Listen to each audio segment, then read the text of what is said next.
ریحانہ باجی کے آ جانے سے تو جیسے گھر میں بہار آ گئی تھی۔ گھر کا اداس اور خاموش سا ماحول ریحانہ باجی کے بچوں کے ہنسنے، رونے اور لڑنے جھگڑنے کی آوازوں سے گونج رہا تھا، اور حمید صاحب اپنے پوتے پوتیوں کی شرارتوں سے خوب لطف اندوز ہو رہے تھے۔ ریحانہ باجی کے آنے سے سب سے زیادہ رونق باورچی خانے کی بڑھی تھی، کیونکہ وہ بڑے مزیدار کھانے بناتی تھیں۔ شادی سے پہلے کھانے پکانے کا سارا کام ریحانہ باجی کے ذمہ ہوتا تھا، لیکن شادی کے کئی سال بعد بھی جب وہ میکے آتیں تو کامران، سلمان، غرض سب گھر والوں کی فرمائش پر باورچی خانے کا انتظام انہیں ہی سنبھالنا پڑتا۔ آج بھی وہ باورچی خانے میں موجود کھانا پکانے میں مصروف تھیں، اور مزیدار کھانوں کی مہک باورچی خانے ہی میں نہیں بلکہ پورے گھر میں پھیلی ہوئی تھی۔ سلمان نے جیسے ہی گھر میں قدم رکھا، ریحانہ باجی کے بچوں نے ماموں ماموں کہتے ہوئے اس کی طرف دوڑ لگا دی، اور دوسری طرف باورچی خانے سے اٹھنے والے کھانے کی خوشبو نے اسے پیغام دے دیا کہ ریحانہ باجی آئی ہوئی ہیں۔ سلمان کا چہرہ خوشی سے کھل اٹھا، کیونکہ ریحانہ باجی کافی عرصے بعد آئی تھیں۔ ویسے بھی سلمان کو اپنی باجی سے بہت پیار تھا۔ وہ بچوں کو ساتھ لے کر باورچی خانے میں پہنچا۔ السلام علیکم وعلیکم السلام، ریحانہ باجی نے اپنے بھائی کو پیار سے گلے لگاتے ہوئے جواب دیا۔ میں بھی کہوں آج باورچی خانے سے یہ خوشبوئیں کیسی آ رہی ہیں؟ سلمان نے بیک وقت ریحانہ باجی کی تعریف اور اپنی چھوٹی بہن فرحانہ پر طنز کرتے ہوئے کہا۔ فرحانہ نے سلمان کا مطلب سمجھتے ہوئے ذرا بگڑتے ہوئے لہجے میں، تو کیا پہلے کبھی آپ کو گھر میں کھانے کی خوشبو نہیں آئی؟ نہیں آئی تھی، سلمان نے ہنسی روکتے ہوئے کہا۔ تو پھر؟ فرحانہ نے کہا۔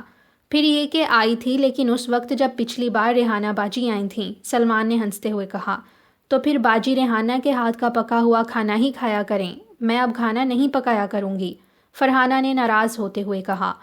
او میری چھوٹی باجی ناراض ہو گئی ہیں، میرا یہ مطلب نہیں تھا۔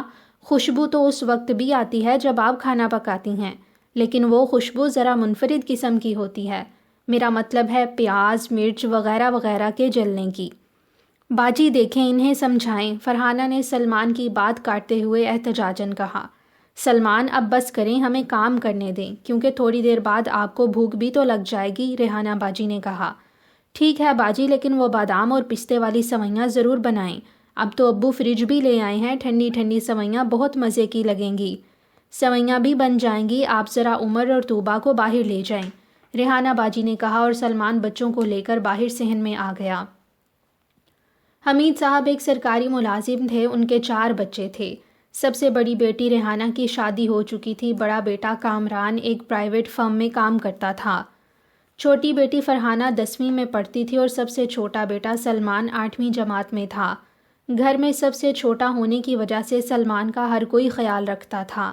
سلمان اپنی خصوصی حیثیت سے خوب فائدہ اٹھاتا تھا۔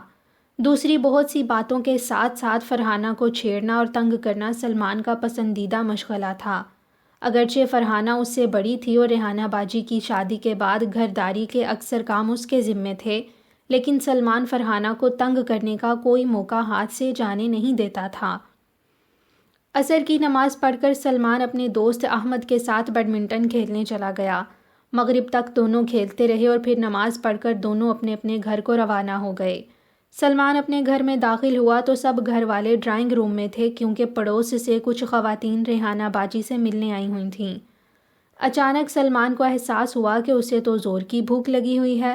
ریحانہ باجی کے ہاتھوں سے پکی ہوئی بادام اور پستے والی سوئیوں کا خیال ذہن میں آتے ہی سلمان کی بھوک اور چمک اٹھی۔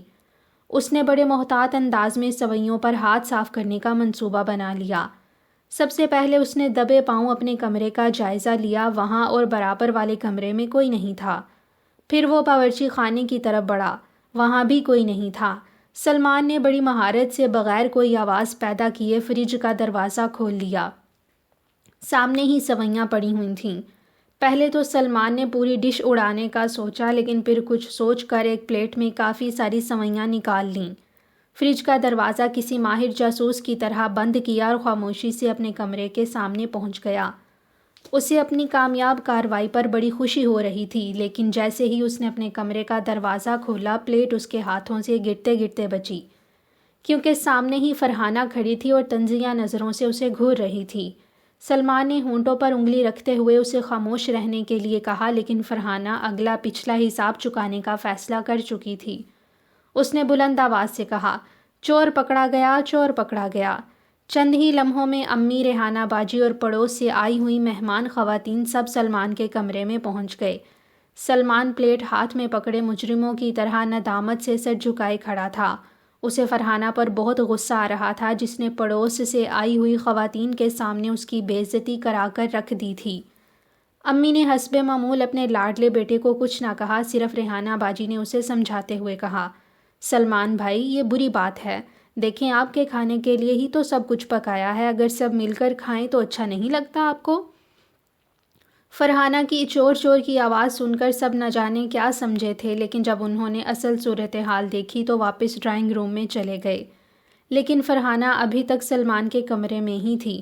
سلمان نے کھا جانے والی نظروں سے اس کی طرف دیکھا، لیکن اس پر کوئی اثر نہ ہوا، بلکہ وہ طنزیہ لہجے میں بولیں، سلمان بھائی پھر کریں گے چوری؟ مجھے تو لگتا ہے میرے پرس سے جو پیسے گم ہوتے ہیں وہ بھی آپ ہی اڑا لیتے ہیں۔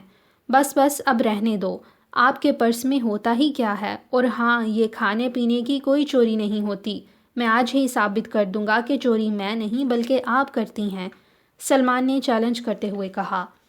توبہ ہے، رنگے ہاتھوں پکڑے گئے ہیں اور پھر بھی مان نہیں رہے، فرحانہ نے کانوں کو ہاتھ لگاتے ہوئے کہا۔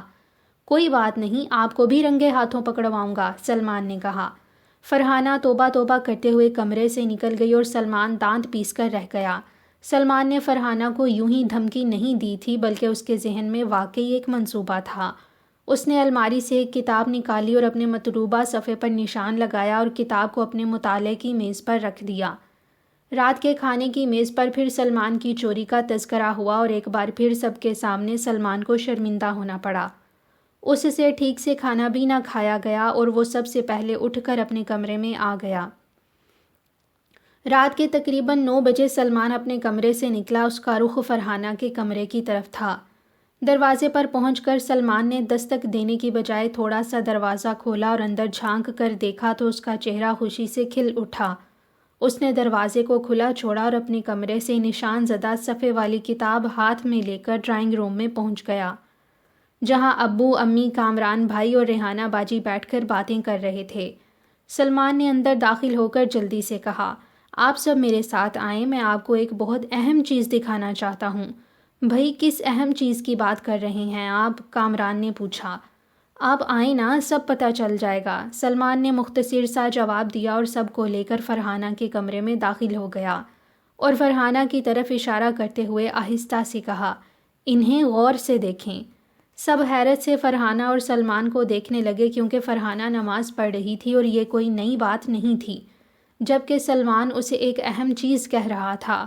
جیسے ہی فرحانہ نے نماز مکمل کی، سلمان نے کتاب کا نشان زدہ صفحہ کھول کر ریحانہ باجی کو دیتے ہوئے کہا، باجی یہاں سے ذرا بلند آواز میں پڑھیں۔